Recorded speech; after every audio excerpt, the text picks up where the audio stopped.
The year 1917 was a turning point and a difficult year that put an end to the old Russian Empire, which included Kazakhstan. The years gave rise to a new totalitarian state, the Union of the Soviet Socialist Republics.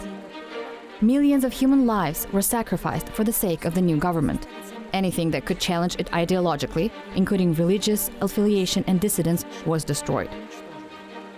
However, despite the rivers of blood, the Iron Curtain, and the most severe censorship, the USSR existed for only 70 years. In 1917, the October Revolution became the point of no return, and the rapid fall of the monarchy came as a surprise even to those who had been fighting it for many years. The Soviet Union would later become a prison of nations that exterminated the great minds of its time. But back in 1917, the revolution brought hope for change to representatives of many ethnicities and nationalities that were part of the USSR. The hope of gaining independence became real. In Kazakhstan, locals created the National Liberation Party, Alash, and later the autonomous state of the same name. The protagonist of today's film, Khalel Dosmukhamedov, personally presented the relevant documents on the creation of the Alash autonomy to Lenin on April 2, 1918. This is far from the only important mission of this man. An outstanding politician and scientist, Dosmukhamedov made a huge contribution to the development of domestic medicine and especially to the fight against the plague and typhoid epidemics that were raging in Kazakhstan at that time. He wrote textbooks, made multiple discoveries, however, like his other associates in Alashorda, was eliminated by the totalitarian regime.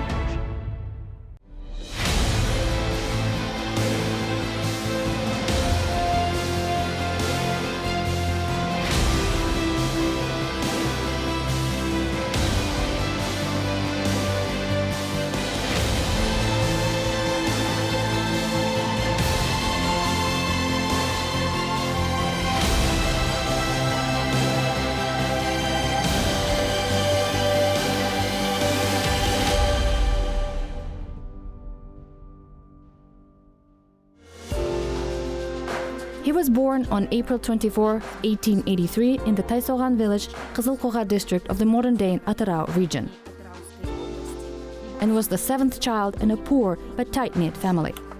Khalel's father, Dosmukhamed, wanted all his children to receive an education. So he first sent his son to a Russian Kazakh school and then to the Ural Military Real Academy. It was quite difficult to get into the school. One needed to have an aptitude both for the humanities and the natural sciences. Know Russian and be diligent.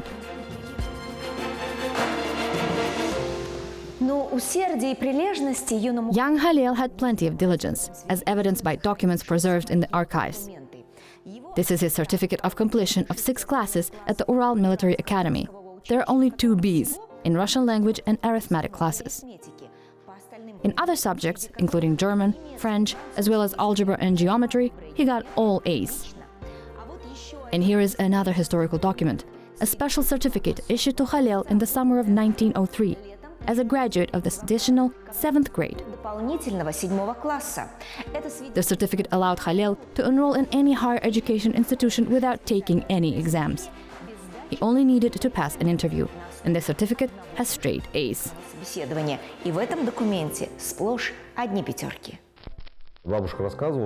My grandmother used to say that all his life he was an unusual person, a little unsociable even, because he was completely immersed in books all the time. For as long as she could remember, he has always been reading books. His mother said that this is what made him different as a child, that he was so meticulous. It was a rare quality. What is an aul? A village, a free life, children running around, a wonderful life. And when a child differs from everyone else with a slightly unsociable character that is focused on gaining knowledge, it doesn't go unnoticed. This was one of the reasons why he was sent to study at school, because he was the one who would be able to go to this route.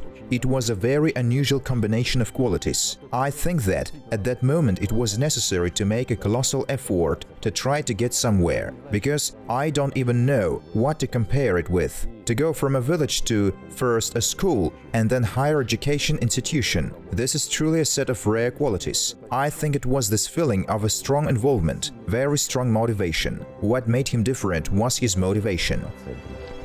At the Ural Academy, Khalel became acquainted not only with the world of knowledge and science, this is where he found his best friend for life. Dosmukhamedov, his namesake by an amazing coincidence, was Khalel's junior in the same school. But the age difference did not become an obstacle to friendship and understanding. They will go through life together, become like-minded people and comrades in arms. It was together with Jahanshah that Khalel would go to Moscow in April 1918. And it was with him that they would subsequently create the so-called Western wing of the Alashorda party. These were passionate individuals who were ready to give everything just for the sake of their people. They were willing to preserve the state and develop it. Let's say his letter to his friend Gabidullah Berdiuli in Kazan, where he wrote that his people are capable of work, capable of progress, that in the future these people may become a second Japan. Both Jahanshah and Khalel saw the future of their people as bright, developed and flourishing. They too were in a hurry to serve their people. They were in a hurry to revive national statehood and develop it to the highest level. It was not without reason that they found themselves in the ranks of the West-oriented intelligentsia, which we call the Alash intelligentsia. Their place was next to Alikhan Bukikhan, Ahmed Baitursunuli, Mirza Kibdulatov. This was their place. They found their place in this world. The fact that sometimes disagreements might have arisen between them was natural. Read the Kazakh newspaper.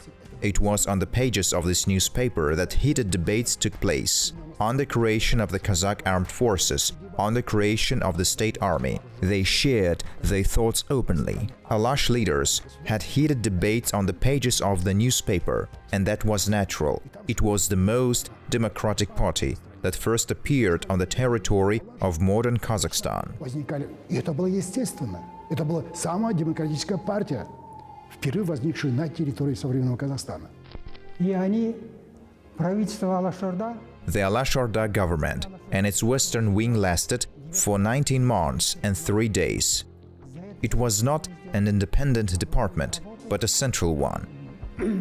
И фактически создали такой полноценный, это было отделение, это не самостоятельное, а центральный Алашорда. During this time, they did a great job and actually created a full-fledged autonomous state with their own government, their own printing house, their own financial resources and a paramilitary force.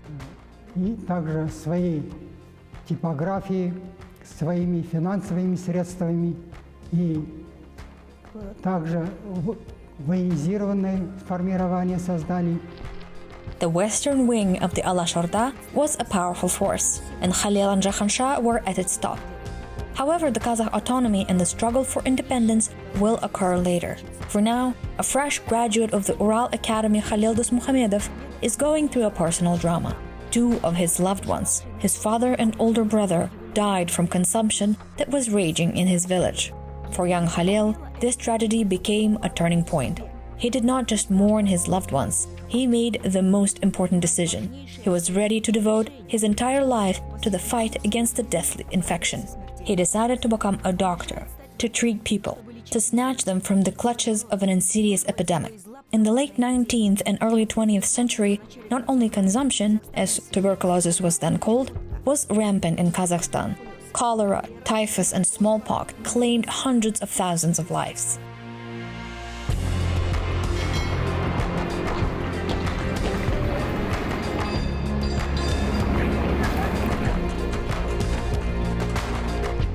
He enrolled in the St. Petersburg Imperial Military Medical Academy and immediately faced a new challenge. It turned out that despite having the right to be enrolled in a university under special conditions, he still had to pass an exam in Latin. Otherwise, he was not allowed to study. In just a month, Khalel mastered the basics of Latin and passed the exam with distinction. This is further evidence of his outstanding ability, intelligence, and character. Back then, St. Petersburg had its own Kazakh student community, which included future prominent representatives of the Kazakh intelligentsia, such as Muhamedjan Tanishbayev, Sanjar Asfendiyarov, and others, who made a huge contribution to the formation of Kazakhstan. Khalel easily fit into this environment. He loved to study, his inquisitive mind was able to take in a large amount of information. The education system of the Russian Empire at the time allowed students to attend lectures not only at their university, but others as well. They could listen to guest lecturers and world-famous scientists. In his third year, Dosmukhamedov received a special scholarship from the Maritime Department. And yet, here is what he wrote in his memoirs about the time. I arrived in St. Petersburg just before the first revolution, when Democrats, including students, were grumbling. I found myself in a student whirlpool, greedily took up my political education, got acquainted with the programs and demands of various political parties. None of the programs satisfied me. The Social Democrats spoke only about the workers, the Socialist Revolutionaries about the peasantry and local autonomies, the cadets about the greatness of the Russian people, but not a word about other peoples, and the rightists only bullied non-Russians. The words Milyukov said during one of his reports, which I and others happened to attend by chance, will not be forgotten. He said that the Tsarist government exploits other ethnicities harshly and with cynicism. He started at the very height of the revolution, in the midst of all the events. The first State Duma was just beginning its work after the October Manifesto of Nicholas II, following the October Revolution. The first Duma included 7 Kazakh representatives, including Bakhtjan Karatayev and Alikhan Bogeyhanov. I think that this fact was of great importance for young people. It's true that Duma worked for a very short time, a few dozen days, but the very fact that the first state representatives at the highest legislative level came from the Kazakh steppe was a revolutionary idea at that time. Additionally, those Duma elections gave a powerful impetus to the rise in intellectual activity in the steppe. A photo of the graduate, dated October 9, 1909, in a ceremonial uniform with a saber and elegant epaulets, an excellent student and an intellectual. He looks confidently into the future. This can be seen in his posture and eyes. It was as if Khalel understood his life's purpose from the very childhood. He did not hesitate making decisions. He clearly understood what he wanted and confidently made a choice. He walked the path of his life purposefully and with conviction. And with the same conviction, he chose his spouse. As a matter of fact, Khalel is already married in this photo to his one and only Sagira. They got married in 1907 and were together until the very end. She was supportive, caring, and loving wife and mother to his children. I think that tradition played a huge role. This was clearly a traditional marriage. It may very well be that it was the families who made the decision. You yourself say that the man lived in St. Petersburg, in Uralsk, for a long time. His environment was quite diverse, but at the same time he returned to his village and got married there. It was a traditional marriage, because she was a woman of tradition. She was family-oriented. Purely Oriental type of wife. Fortunately or unfortunately, she was his support. My grandmother told me how he wrote books. When they were in Almaty, they lived along the Tolebi street, known as Komsomolskaya back then. Now it's the Turkish consulate. He and Asfendiyarov lived next to each other. My grandmother told me that one of the characteristic moments was that Sagira organized a workspace for him in his office every evening. He worked at night, and this workspace was as follows. She always placed a stack of paper for writing, neatly because he was pedantic. He demanded that everything be straight and even. She put down a pen, then an ashtray and a box of cigarettes. Everything had its place on the table.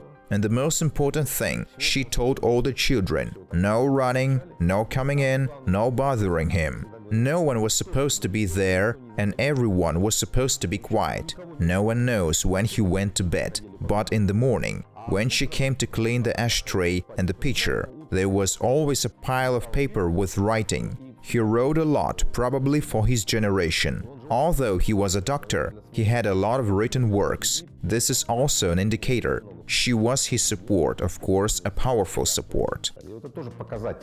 То есть она была его тыл, конечно, это был такой мощный тыл. The time between the Great Russian Revolution of 1917 and the uprising of 1905 was the turning point for the Russian Empire. This was the heyday of liberalism. The Tsarist autocracy even risked launching the work of the first parliament. But each time the State Duma was dissolved ahead of schedule, due to the fear of its strength and growing authority among the people. The Kazakh society experienced the awakening of national self-awareness in those years as well. The enlightened and educated part of the population, the future stronghold of the Alashorda, started to think about the need for step reconstruction. Khalel Dosmukhamedov, meanwhile, devotes himself to his chosen profession, medicine. First, he serves in the Perm province and then works in Uralsk as a doctor at a Kazakh rifle battalion. And every day, fulfilling his duty, he sees how acute and catastrophic the situation in medicine is. There are not enough qualified doctors. They do not have basic knowledge. And then, risking his own life and safety, he goes to the most infectious places to treat people. It was during that period that the biggest outbreaks of plague occurred in the western Kazakhstan and in the Astrakhan district. He worked day and night, helping the sick, keeping them alive, battling death.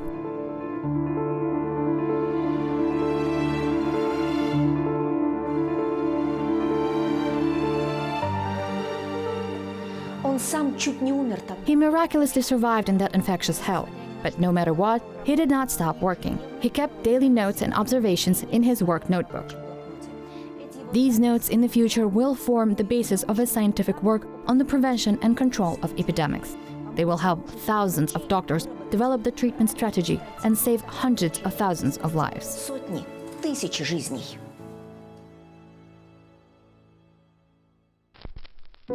Khalel combined his dedicated medical work with political activities. With his childhood friend Zakhansha Dosmukhamedov and Bakhjan Karatayev, in the West he actively worked toward the establishment of the Kazakh autonomy. The Western wing accepted and proclaimed the idea of sovereignty even earlier than the leaders of the Eastern wing of the Alashorda did. They wanted quick solutions. They demanded adoption at the Second Congress. They demanded an announcement of autonomy following other nations' example. But Bokhanov was against it. Many of those who were against it were from the Eastern wing.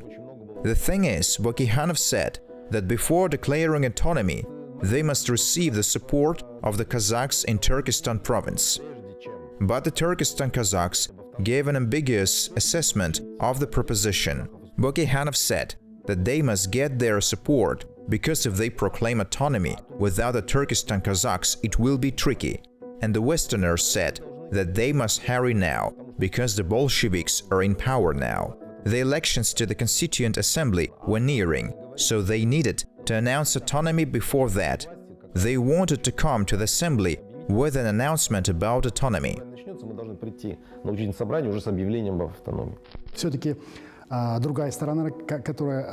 The other side, which advocated delaying the proclamation, offered an alternative option, a compromise.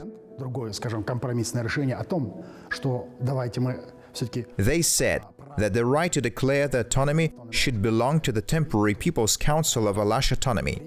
They offered to wait for a month to find out the attitude of non-Kazakhs in the autonomous territory and the mood of the Turkestan Kazakhs. После того, как узнаем, скажем так, отношения тех инородцев на территории Республики Алаш и настроение, отношения. So they came to an agreement that the Alashorda government will proclaim the autonomy of Alash in a month. После этого, по истечении месяца, Алашорда получает полное право провозглашения автономии Алаш.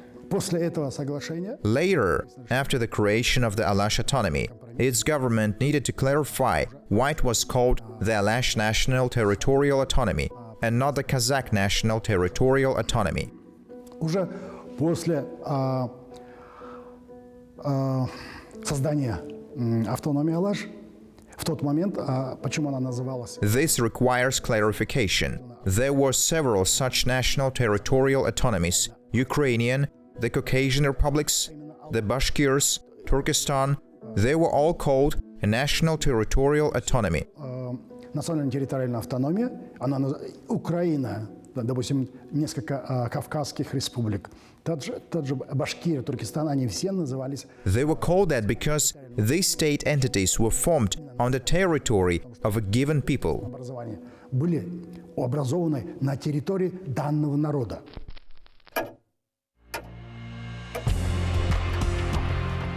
The decree announced by Lenin on the right of nations to self-determination resolved the issue in favor of the Bolsheviks.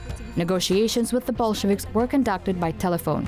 Stalin then headed the People's Commissariat of Nationalities. He proposed to arrange a meeting and negotiations in Moscow. From the Alash autonomy, it was decided to send Khalel and Jakhanshah Dosmukhamedovs, who had considerable authority among their comrades. When you think that besides you, dozens or even hundreds of Kazakhs are receiving higher education, you come to the conclusion that these people is capable of work, of progress, that it too may someday be one of the world-dominating countries, that it too can become a second Japan. Khalel Dosmukhamedov. Why were they the ones who went to the negotiations? Firstly, because of geography. It's simply closer to travel from Uralsk to Moscow than Semipalatinsk. Second, Jakhanshah and Khalel studied in St. Petersburg, and they had an understanding of how the process goes. They had connections and were members of the Alashorda government, who were authorized at the December Congress. So, they went to Moscow. They lived in Metropole Hotel. By the way, my grandmother Rabiga, Khalel's daughter, went with them. She talked about this. How in the morning they went to the Kremlin for negotiations. She remembers it. And within the framework of these negotiations, agreements seemed to be reached. Agreements that the Alashorda unites with the Soviet government. And based on this, the elections of new councils had to be held, taking into account the national and territorial factors. But at the same time, while Jakhanshah and Khalel were on a train traveling to Moscow, Joseph Stalin sent letters to the Tatar representatives and the councils of people's commissars in Verny, modern-day Almaty, and Semipalatinsk, where he called the Alashorda members bourgeois nationalists. He tried to reassure peasantry councils this way, so they wouldn't perceive the trip too negatively. This undermining of the negotiations led to resentment. When the anti-Bolshevik movement started to grow, Jakhanshah and Khalel were the first to declare the autonomy of Oil Olayat. Because their administrative center was in the village of Oil, so they called it Oil Olayat, or Oil Region, if we switch to Soviet terminology. It was this name that scared away many potential allies of the Alash autonomy and the fight against Soviet power. I would like to emphasize once again that the leaders, the founding fathers of the Oil Olayat, were Jakhanshah and Khalel Dosmukhamedov. They did not set themselves the goal of unification with Turkey or separation from the Alash autonomy. They adopted resolutions that created the Oil Olayat, citing the resolution of the second All-Kazakh-Kyrgyz Kurultai gathering, dated December 13th, 1917. Therefore, there is no reason to talk about any disagreement or conflict here. От 5-13 декабря 2017 года. Поэтому здесь говорить о каком-то, скажем так, разногласии или конфликте каких-то нет оснований никаких.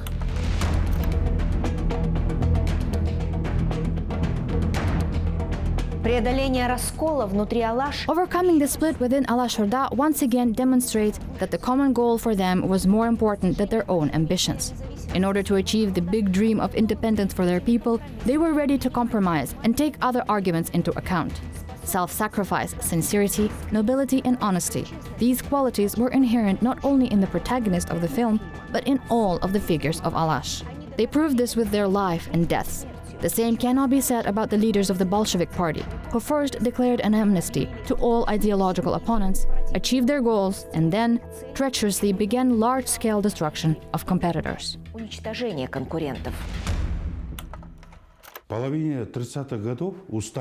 the mid-1930s, Stalin, the leader of the country, became paranoid, afraid of his shadow. He realized that the country was growing. The country had gotten back on its feet. The industry, economy, and science had taken off. and he began to fear not only Kazakhs, but Russians, Ukrainians, everyone who inhabited this country. He was most afraid of his fellow Georgians. I want to say that Georgians suffered more from Stalin. Of course, everyone got their fair share. He saw some kind of threat in everyone, the threat to lose power. Он угрозу смены своей власти боялся. But mass murders and repressions will begin later. For now, Khalel Dosmukhamedov, like his comrades, is selflessly working in many fields. He created more than 60 scientific works, wrote manuals and textbooks for Kazakh schools. Khalel Dosmukhamedov also collected national folklore. Thanks to him, we have not lost the heritage of the Western Kazakhstan, of Muhammad Utimisullah and Murat Munkeullah. Он также организовал объединение Талап. He also organized the Talap Association, who also called themselves adherents of Kazakh culture. They held meetings with intelligentsia, scientists and historians, as well as carried out work to study the history of the Kazakh people and its folklore. Историками и проводили работу по изучению истории казахского народа, фольклора. И вот Khalel как раз Khalel was the first who researched the uprising of Isatai and Mahomet, the songs of Murad Jirau, the history of how the Sherdo Madrasa, as well as madrasas in Samarkand and Bukhara were built.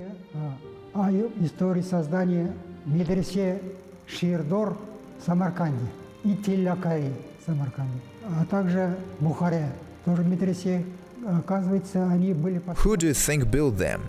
It turns out they were built by Zhalantos Batur, also a native of western Kazakhstan. Khalel also deciphered all those Arabic inscriptions, everything that was written on the walls, and revealed the history of the creation of these madrasas.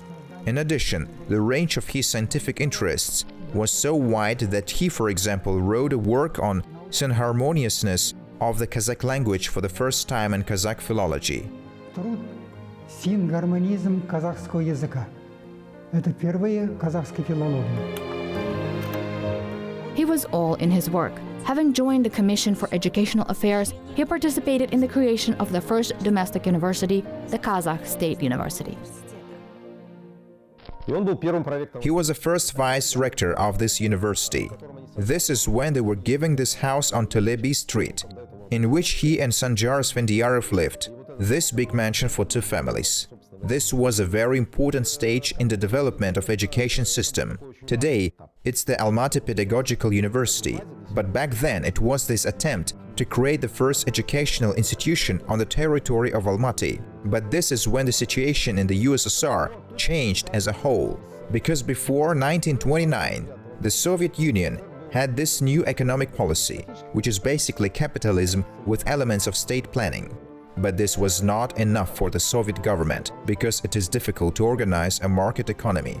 There is always a lack of money. For example, if you try to take more grain from the village, you have to pay for it. If you pay more, it's inflation. There are a lot of destabilizing factors. In the new economic policy, the life of peasants who received land became better, but it led to decreased amounts of grain in the market compared to the time when the Russian Empire existed. This did not suit the Soviet authorities. The Soviet government saw an opportunity in the American crisis. There was a very serious crisis in the US, what we know now as the Great Depression. Since there was a crisis, the cost of industrial equipment dropped sharply. Unemployment surged. You could buy factories, plants, and everything else very cheaply, but there was no means to buy it. There was no oil yet, no gas. They tried to buy it first at the expense of internal reserves, but it didn't work out. And then Stalin came to the idea of tightening the policy of internal affairs in order to collect all the resources that were available and direct them to the modernization of industry. This was the only way, from Stalin's point of view, that the USSR's authority could be strengthened. But you can't just take away all the resources from people. So to achieve this, they began to pursue a policy of repression. They started with individual characters of the old regime, there was a famous case of the Industrial Party. These were engineers who were accused of sabotage. After that, all sorts of similar characters began to appear throughout the country. People were detained, accused of various things, but not yet shot, thank God, but still arrested. Plus, collectivization began in 1929. The goal was to essentially decapitate and deprive of the intellectual elite. What makes the intellectual elite different is the ability to formulate an idea. Whatever it is, this idea can play an independent role in the situation. Therefore, the arrest of Khalel Dosmukhamedov, Muhammadjan Tunishbayev, and a number of other former members of the Alashorda movement, it was directly connected with the policy of increasing repression. And these were the conditions for removing all resources from the population and then directing them to an attempt at building the Stalingrad or Kharkov tractor plant. The beginning of state racketeering was started by state repression. They eliminated ideological competitors. Then it was the turn of their own. They began to eliminate communists. The time has come for Asfendiyarov, Khodjanov and the rest. Our goal is to eradicate shortcomings as much as possible, to open the eyes of teachers in need of knowledge and students striving for the light. This is a very difficult undertaking. But what can you do? We must get started. Time cannot be stopped. It moves inexorably forward. Khalel Dosmukhamedov. Khalel Dosmukhamedov – это такая светлая личность. Khalel Dosmukhamedov is such a bright personality who will illuminate our Kazakhstan and with his deeds show our youth the bright path. What kind of person one needs to be, what kind of education one should receive, how one must work, and how one must be a faithful son of one's people. For Khalel, as for many other figures of the Kazakh people, it was part of their destiny. It is as if they were born for the people. They were not just born to live this life. They were born to serve the Kazakh people, among which, in the forefront, is the bright image of Khalel Dosmukhamedov. Telegram dated April 4th, 1932, addressed to the Deputy Chairman of the Union, OGPU Akulov. Стоит светлый образ Khalela Dosmukhamedova.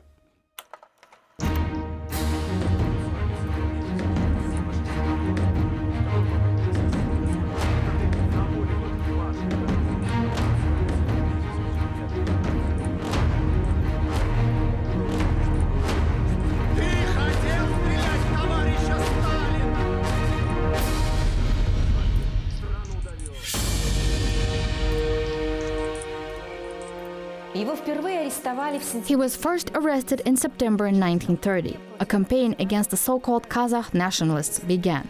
Dosmukhamedov was accused of participating in underground counter-revolutionary organizations, accused of having connections with the Basmachi movement and nationalists from other Union's republics. In particular, Zaki Validi Toran, the leader of the Bashkir intelligentsia. Other accusations included actions aimed at distorting and disrupting Soviet campaigns and activities in Kazakhstan on land management, confiscation of property of the rich, and collectivization. And the most important accusation was the preparation of operation to overthrow the Soviet regime. However, the prosecution did not have sufficient evidence and could not sentence Khalel and his associates to execution. At the beginning of the 1930s, the security service was still trying to act legally and did not shoot anyone without appropriate evidence. Dosmukhamedov, Tunishbayev, Kemergenov and others were exiled to Voronezh. They could have been released altogether since they were innocent, but First Secretary of the Kazakh SSR, Philip Goloshokin, who committed the Little October in Kazakhstan, insisted on exile. Telegram dated April 4th, 1932, addressed to the Deputy Chairman of the Union OGPU Akulov. The further investigation into the case of the nationalists will not bring real results. Their release will activate the nationalist movement and raise a new wave of attacks on the regional leadership and the OGPU. Based on this and the political situation in the region at this time, we asked for permission to consider the case at an on-site session of the OGPU Collegium with the aim of exiling the accused for different periods outside of Kazakhstan. Goloshokin. This photo of Khalel Dosmukhamedov was taken in 1930. professor, vice-rector of the Kazakh State University, he looks fresh and quite young. And this photo was taken 2 years later, after his arrest and imprisonment, before being sent to Voronezh. Only 2 years, but the difference colossal. It's difficult to imagine what he had to endure during this time in the dungeons of the secret police.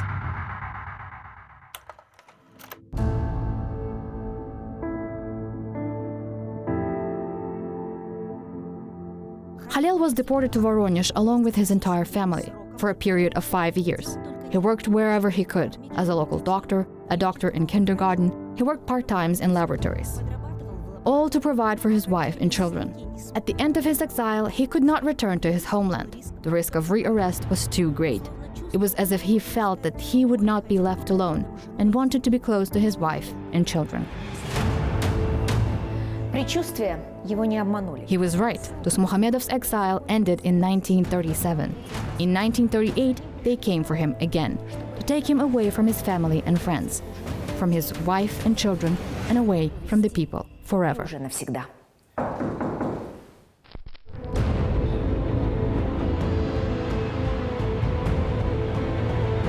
Basements, interrogations, sleepless nights. He did not admit his guilt because he was accused of being in a national fascist organization, which meant he was interrogated using physical and psychological abuse again and again. Usually they accuse of counter-revolutionary sabotage and so on. But this was a rare wording of being in a national fascist organization. Naturally, he could not admit it. In the end, Khalel was sentenced to death by execution. However, relatives were told a different information. Allegedly, Khalel died of natural causes, of acute tuberculosis, in prison. И надо же, в день его рождения, 24 апреля, They made this decision on his birthday, on April the 24th, 1939. Since he was a military doctor, he was not tried by the trial of 3, but by the local military board, which made the decision to shoot Khalel Dosmukhamedov according to Article 58, paragraphs 1a to 7, 8, 11. To relatives they wrote that he died in prison on August the 29th, 1939, from tuberculosis. They lied. 2, 7, 8, 11. А родственникам они пишут, что он умер в тюрьме 29 августа 1939 года от туберкулеза легких. Но они врут. Because I spent several months and even years in archives, and I am deeply convinced that they perform executions right away. Could his persona be so grand that the Soviet authorities were so afraid of Khalel that after making the decision to shoot him, they could not and just kept him for a few more months? Moreover, there is a resolution of the USSR Central Executive Committee dated December 1st, 1934, which states that those who were sentenced to death are subject to immediate execution. Тем более существует постановление ЦИК СССР от 1 декабря 1934 года, где сказано, что тем, кто приговорили к расстрелу, они подлежат немедленному исполнению. То есть этих в тот же день, как Санджара Асфендияров, например. That is, on the same day, just like Sanjar Asfendiyarov, Makhjan Jumabayev. I have multiple certificates from the Central Special Archives of the USSR Ministry of Internal Affairs of NKVD, stating that, according to certain resolution of the trial, the execution was carried out on this date. They even include time. On the same day that the resolution is issued, they shoot them right there and then. They couldn't keep Khalel for longer, so they just lied that he died. Yes, he suffered from tuberculosis, and referring to this, they gave his relatives such documents. It was all too often that fake and incorrect certificates were given to relatives. Значит, неверные справки для родственников.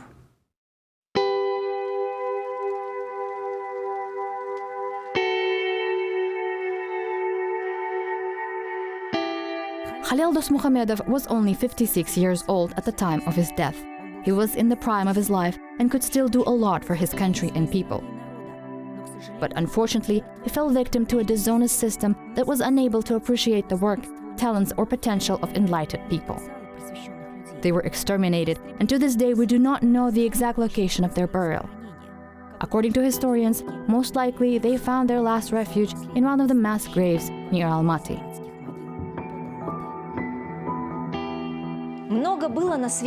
There were many geniuses in the world, masters of word and deeds, heroes, poets.